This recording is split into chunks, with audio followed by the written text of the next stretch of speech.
जाता है कि ये कर्णशिला के ऊपर द्वापर काल में भगवान से अंतिम इच्छा कर्ण ने जाहिर करी थी कि मेरा जन्म जो कुंवारी मास है, मेरा जन्म पवित्र है, तो मेरा अंत भी पवित्र स्थान पे होना चाहिए।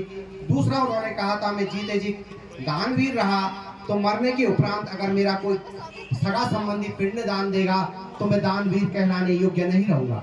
इसलिए भगवान आप सर्वदाता हैं, आप मेरा स्वयं अपने हाथों से अंतिम संस्कार ऐसे स्थान पर करें जो कुंवारी स्थान हो, पवित्र स्थान हो।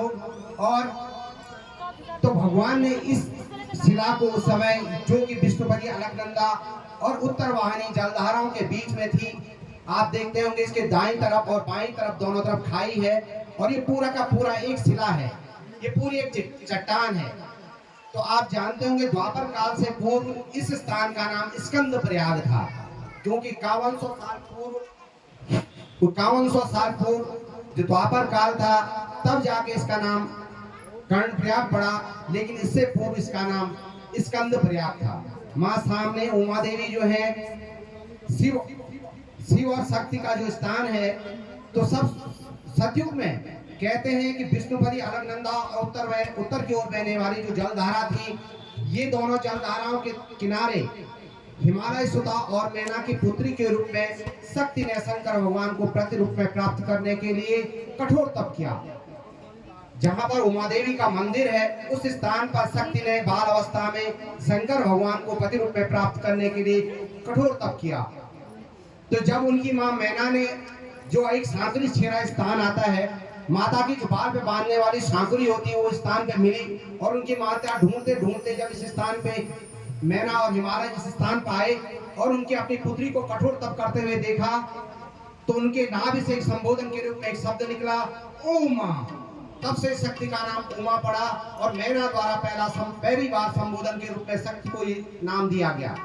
जैसे ही उनकी जब उनके गुरु गर्ग ऋषि आए, उन्होंने कहा कि ये देव कन्या है, ये भगवान साक्षात मां नंदा देवी है, और आप इसको अपनी कन्या न समझे। और इन्होंने दक्ष प्रजापति के वहां देव उत्सर्ग होते समय कहा था कि जब भी जन्म लेगी शंकर को ही पति रूप में प्राप्त करेगी। तो उमा देवी ने फिर यहाँ पर कठोर तप करते करते जब भगवान समाधि से उठते हैं शंकर भगवान, और उनका यहाँ ग्रंथि बंधन हुआ और कार्तिकेय की उत्पत्ति हुई। स्कंद कुमार कार्तिकेय की उत्पत्ति होने के कारण इस नगरी को कार्तिकेय नगरी और इस प्रयाग को स्कंद प्रयाग और माँ उमा देवी स्कंद माता कहलाई। तदुपरांत जब उनका यहाँ पे पाणी ग्रंथ संस्कार हुआ, तो जब उनको विदाई हुई, कैलाश की विदाई हुई, तो भाई की आवश्यकता हुई, तो उन्होंने अपने लटों से एक वीर को पैदा किया, लाटू, जिसका नाम लाटू पड़ा, लटों से पैदा। वो किसने किया? भारद्वाज ऋषि जो थे, हिमालय के छोटे भाई थे, वो भी कन्यादान में करने के लिए यहाँ पर उपस्थित हुए थे, और उन्होंने अपनी जटाओं से, अपने लटों से एक वीर को पैदा किया, उसका नाम लाटू वीर पड़ा। अतः लाटू जो है शक्ति का चचेरा भाई है, और उसने पूरी पथ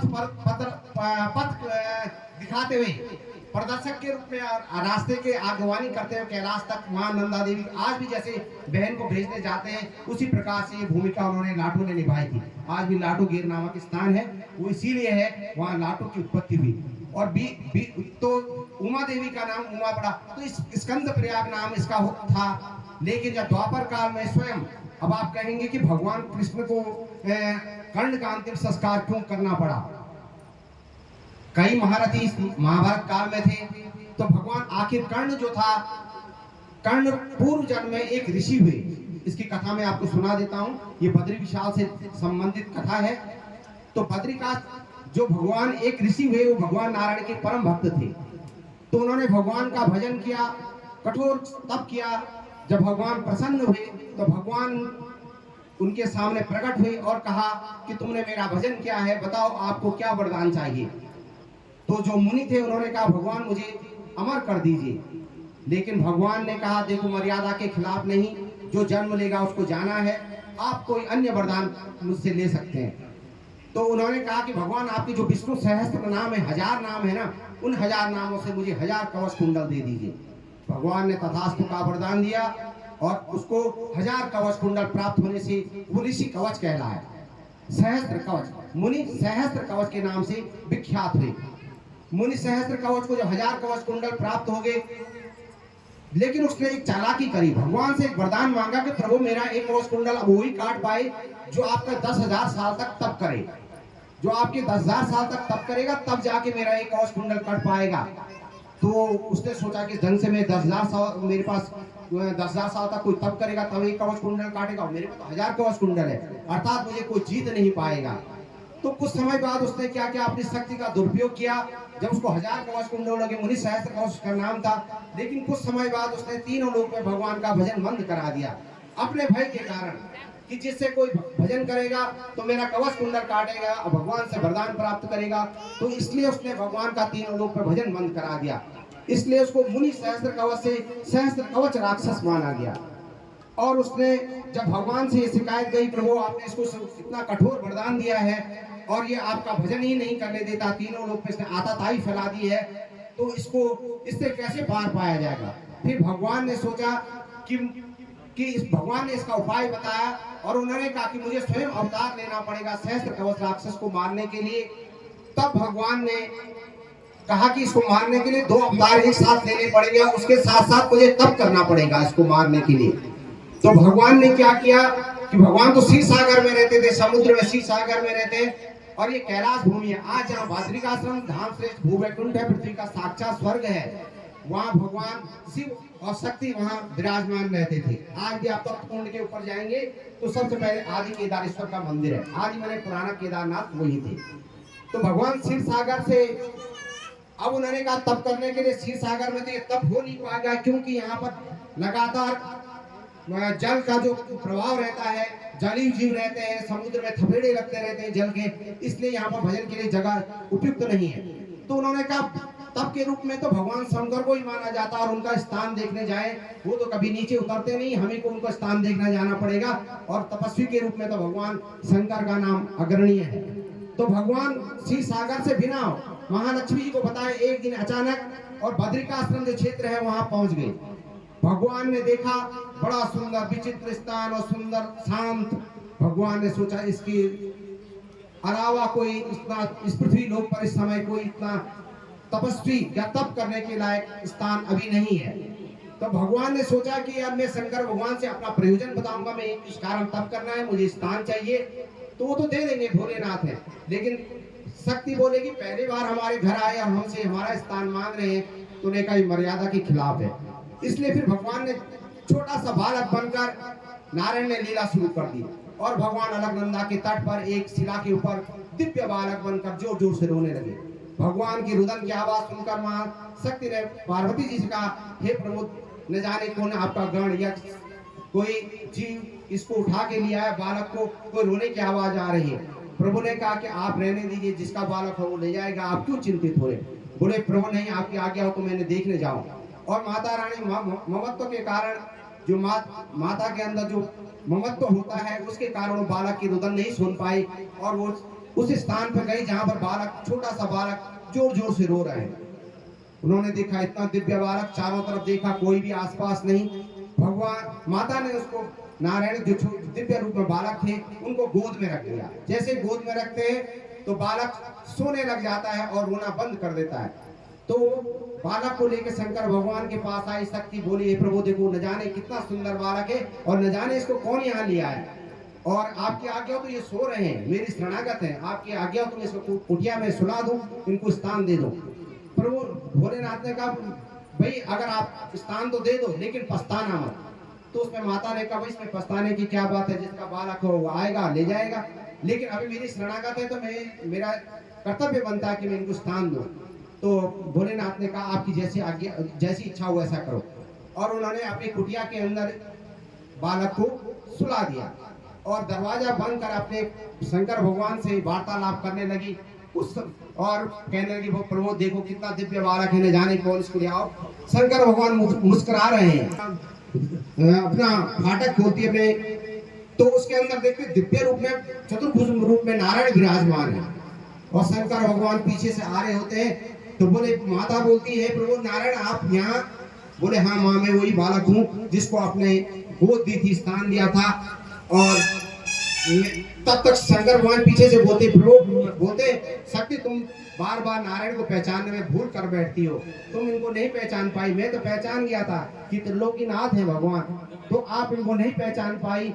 इसलिए तब भगवान ने अपना प्रयोजन बताया कि मुझे तप करना है, सहस्त्र कवच राक्षस को मारना है और उसके लिए मुझे जन्म लेना है और यहाँ पर तप करना है। ये स्थान मुझे उचित लगा, अच्छा लगा, तो मैंने यहाँ पर ये स्थान आपसे प्राप्त करने के लिए ये लीला रची है। तब भगवान ने भोलेनाथ ने कहा कि आप को ये स्थान मैं तप के लिए प्रदान करता हूँ। प्रभु नारायण और अब भगवान शंकर और भगवान उसी गंधमादव पर्वत के पीछे की तरफ जहाँ केदारनाथ है वहां जाके अपना स्थान बनाया और वो स्थान चतुर्भुज रूप नारायण भगवान को दे दिया। कुछ समय उपरांत धर्म की पत्नी जो माता मूर्ति थी, उनके वहां 2 बालक जन्म लेते हैं जिनका नाम था नर और नारायण। जो बद्रिकाश्रम में आज नर नारायण पर्वत है और गर्भगृह में नर नारायण की मूर्ति है, तो इसलिए नर और नारायण के रूप में भगवान ने 2 जन्म एक साथ लिए। वो धर्म की पत्नी माता मूर्ति के जहाँ माता मूर्ति के वहां 2 बालक जन्म लेते हैं। कुछ समय बाद वो बालक, दिव्य बालक नर और नर, एक नारायण पर्वत है जहाँ भगवान का नारायण का मंदिर है और नर पर्वत जहाँ आज भी गाड़ियां खड़ी होती हैं अलकनंदा की बाएं ओर, तो उस स्थान पे नर और नारायण ने क्रमशः तपस्या करी। तो पहले दिन नारायण ने तपस्या करी नारायण के रूप में, और जो धाम श्रेष्ठ भू वैकुंठ है, साक्षात भगवान नारायण का दरबार है, वहां एक दिन का तप 10,000 साल के तप के बराबर माना गया। और नारायण ने जब उसका तप का फल मिला और दूसरे दिन जाके सहस्त्र कवच राक्षस को युद्ध में ललकारते हैं और उसका एक कवच कुंडल काट देते हैं। जिस दिन नारायण के रूप में नारायण युद्ध कर रहे होते हैं, उस दिन नर पर्वत में नर तपस्या कर रहे थे और दूसरे दिन जाके वो नर के रूप में दूसरा कवच कुंडल काटते हैं। इस ढंग से क्रमशः नर और नारायण क्रमशः युद्ध करते हैं और उसके कवच कुंडल काटते चले जाते हैं। जब 999वां कवच कुंडल नर काटते हैं, नारायण ने काटा, क्योंकि पहला कवच कुंडल नारायण ने काटा तो 999 हजारवां कवच कुंडल काटने के लिए अब नर तपस्या कर रहे थे। सूर्यास्त का टाइम था, भगवान ने देखा कि रक्त रंजित होकर सहस्त्र कवच राक्षस जमीन में पड़ा हुआ है और भगवान सोचते हैं कि इसने मुझसे भी युद्ध किया है, इससे अब मेरी भेंट नहीं हो पाएगी। नर कला आके इसका जो अंतिम प्राण रक्षक कवच है, जिससे इसकी प्राण की रक्षा होती है, वो इसको काट देगा, तो इससे मेरी भेंट नहीं हो पाएगी। इसने मुझसे भी युद्ध किया, तो धर्म युद्ध के अनुसार इसकी अंतिम इच्छा जानना आवश्यक है। भगवान रथ से उतरते हैं और सहस्त्र कवच के पास जाते हैं, बोलते हैं सहस्त्र कवच, जब जो तूने जैसा किया उसका प्रतिफल तुझे मिला, तूने तब किया, यश वैभव मिला, आज तूने युद्ध के लिए ललकारा है, तो उसका भी परिणाम तू देख रहा है। फिर भी इसने भगवान ने कहा तेरी कोई अंतिम इच्छा है तो मैं उसे पूरा कर सकता हूँ। तो उसने बड़ा अच्छा जवाब दिया, उसने कहा प्रभु मेरी एक अंतिम इच्छा जरूर है कि जब भी अब मेरा आमना सामना हो तो युद्ध भूमि में हो। भगवान ने वचनबद्ध थे, तथास्तु का वरदान तो दे दिया, लेकिन प्रश्न क्या, तू चाहता तो मोक्ष हो जाता। सब मोक्ष की कामना के लिए ये भावना लेकर ही तप करते हैं, हम तू चाहता तो मोक्ष हो जाता, लेकिन आखिर मुझसे ऐसा क्या बैर हो गया जो तू युद्ध भूमि में आमना सामना तो दुश्मन के रूप में होगा, तू मुझसे दुश्मन के रूप में क्यों मिलना चाहता है, शत्रु के रूप में क्यों मिलना चाहता है, और मैं तो धर्म में रहूंगा, तो अधर्म में क्यों जाना चाहता है, तूने इतना तप किया तो अधर्म में क्यों जाना चाहता है। तो उसने बड़ा अच्छा जवाब दिया, उसने कहा प्रभु मैंने हजारों साल तक अब आपका तप किया, जब मेरा तप पूरा होता, मेरा भजन पूरा होता, आप प्रकट होते हैं और जो मुझे चाहिए होता मन वांछित फल आप देते हैं, लेकिन अदृश्य हो जाते हैं, क्षण भर के लिए आपके दर्शन होते हैं। लेकिन अभी क्या है, मैं जानता हूँ आप सूर्योदय से सूर्यास्त तक दिन भर युद्ध होता है, आप नर और नारायण के रूप में मैं आपको दिन भर युद्ध में उलझा के रखता हूँ और आपके प्रत्यक्ष दर्शन होते, इन घावों की मुझे कुछ चिंता नहीं है। और मुझे अब लगा कि मुझे आपका आमना सामना होगा युद्ध भूमि में, तो आपके प्रत्यक्ष दर्शन होंगे और मुझे आनंद प्राप्त होगा। प्रभु ये मेरे उपयुक्त स्थान लगा। तो सूर्यास्त का टाइम था, भगवान ने कहा फिर इसने जन्म लेने की बात करी है, इसलिए भगवान ने सूर्य के गर्भ में हजारवां कवच कुंडल सहस्त्र कवच का सूर्य के गर्भ में रख दिया और कहा ये मेरी संपत्ति, इसने फिर जन्म लेने की बात करी। तब जाके भगवान ने जब लीला रची द्वापर काल में और अपने को ज्येष्ठ, अपने को मधुसूदन कृष्ण अवतार में आए और भगवान ने ज्येष्ठ कौंतेय के रूप में कर्ण को अवतरित करा। कर्ण इसलिए बोले जा, वो सहस्त्र कवच का हजारवां कवच कुंडल उसके कानों पे था, इसलिए उसे कर्ण बोला जाता था। और भगवान ने उसको अच्छे कुल में भी पैदा किया अच्छे ज्ञान शिक्षा दी, अच्छा योद्धा बनाया, दानवीर बनाया, सब कुछ किया, लेकिन भगवान ने उसका तिरस्कार किया। माँ ने पैदा होती गंगा में बहा दिया, गुरु ने तिरस्कार किया, दोस्त जो भी उनके सगे संबंधी थे हर जगह उसको तिरस्कार, अपमानित होना पड़ा। क्यों? भगवान उसके अंदर हीन भावना, निगेटिविटी, हीन भावना भरना चाहते थे धर्म के प्रति, जिससे कि वो धर्म, अब धर्म और अधर्म का युद्ध कुरुक्षेत्र में होना था। भगवान जानते थे कि अब अगर इसको जीतना है तो इसका कवच कुंडल भी मुझे लेना पड़ेगा, नहीं तो इसको 10,000 साल तक कोई तप नहीं कर रहा पांडवों की तरफ से, और इसका कवच कुंडल काटा नहीं जाएगा तो पांडव जीत नहीं पाएंगे, कौरव को जीतना आसान नहीं। तो उन्होंने क्या किया कि भगवान ने वो कवच कुंडल भी इंद्र से नाटकीय ढंग से मांग लिया था, और भगवान ने विवश किया है उसको महाभारत में कौरवों की तरफ से युद्ध करने के लिए। और भगवान ने तब उसको मोक्ष किया है, जब लास्ट में अर्जुन को भगवान बोलते हैं जाओ भाई धर्म युद्ध के सर की अंतिम इच्छा जानो, लेकिन वो मना कर देते हैं। फिर कृष्ण भगवान स्वयं रथ से उतरते हैं और अर्जुन को बोलते हैं आज तुम रथ से पहले उतरो, मैं बाद में उतरूंगा। क्योंकि अर्जुन को घमंड हो जाता है, दिन भर के युद्ध को देखकर उसको विश्वास नहीं था कि मैं कर्ण को जीत पाऊंगा, क्योंकि ऐसा धनुर्धर उसको सामने पहली बार उसकी भेंट हुई थी जिस कर्ण जैसे से, तो उसको विश्वास नहीं था। लेकिन जब वो धर्म लास्ट में भगवान बोलते हैं कि निहत्ता है इसके बाण मारो, तो तब जाकर बाण मारता है। भगवान उसको बोलते हैं तूने इसको जीता है, जाओ इसकी अंतिम इच्छा जानो। वो मना कर देता है, कहता मैं इसको धर्म युद्ध नहीं मारता हूँ। फिर भगवान बोलते हैं आप रथ से उतरिए।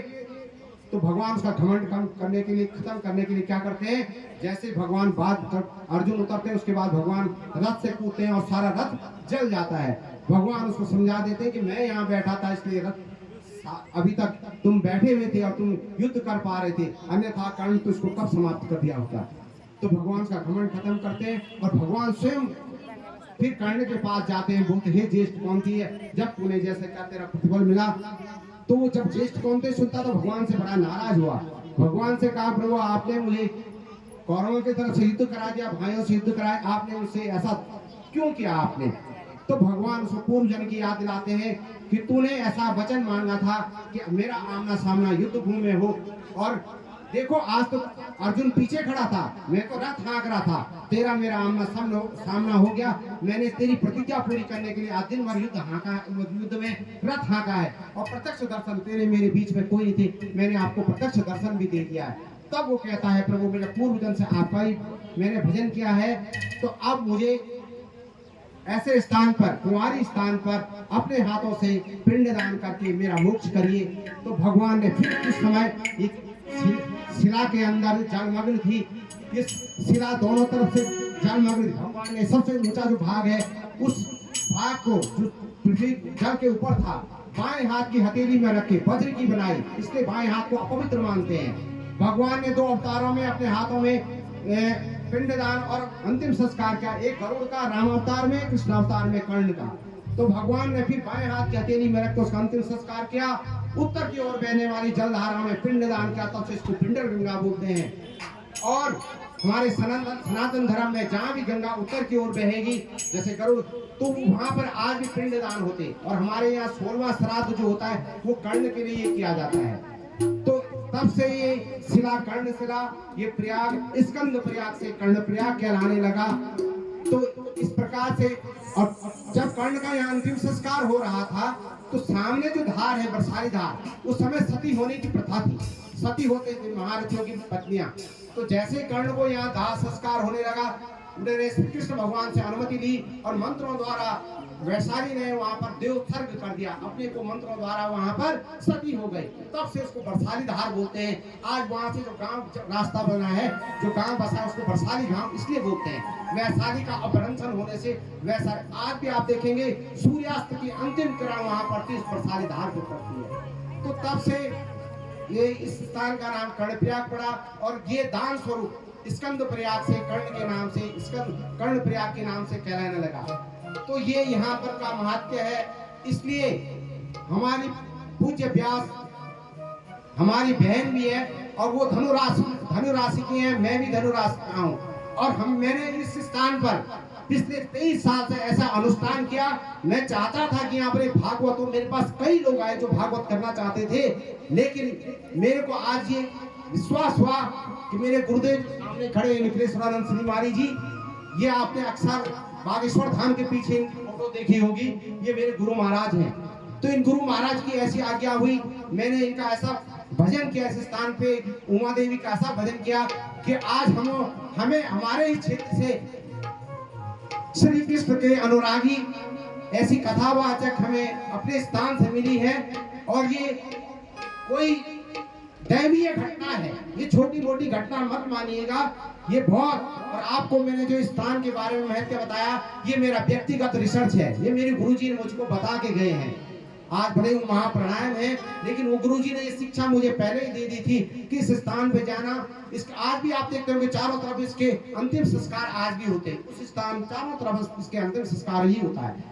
तो इस स्थान को कर्णशिला और कर्णप्रयाग के नाम से जाना गया, तो इसका महत्व है। और मैं इस व्यास गद्दी को नमन करता हूँ, गुरुचरणों को नमन करता हूँ, और मैं ऐसे सभी भक्तों को, जी हाँ, कि कर्ण के प्रति जो अपना एक तरह से कर्ण अपने आप में विचित्र पात्र था, सब कुछ था, अच्छा था, लेकिन उसके साथ तिरस्कार ही हुआ। और उसका केवल और केवल लोग बोलते हैं क्यों उसके साथ ऐसा अन्याय हुआ, उसके अन्याय नहीं हुआ, भगवान से उसने ऐसी मांग करी थी। और जो भगवान से देखो, भगवान ने उसके लिए लास्ट में बोला, मैंने आज रथ हाँका है तेरे लिए, भक्त वत्सल हूं मैं जो भक्त चाहता हूं मैं वो काम करता हूं। तो भगवान अपने आप में वो शक्ति है, वो हमारे पास पावर है। गढ़वाली में कहावत, तुम कंचितम बज्जतुम नित्यतम। जब बच्चों से, जानवरों से आप जैसा व्यवहार करते हो वैसा आपसे व्यवहार करते हैं, इसलिए वो नारायण है। आप उसके साथ जैसा व्यवहार करेंगे वो आपको वैसा ही प्रतिफल देगा। इसलिए अब मैं सभी धर्मावलंबियों, श्री कृष्ण के अनुरागी श्री राधा कृष्ण को प्रणाम करते हुए अपनी वाणी को विराम देता हूँ। जय श्री कृष्ण।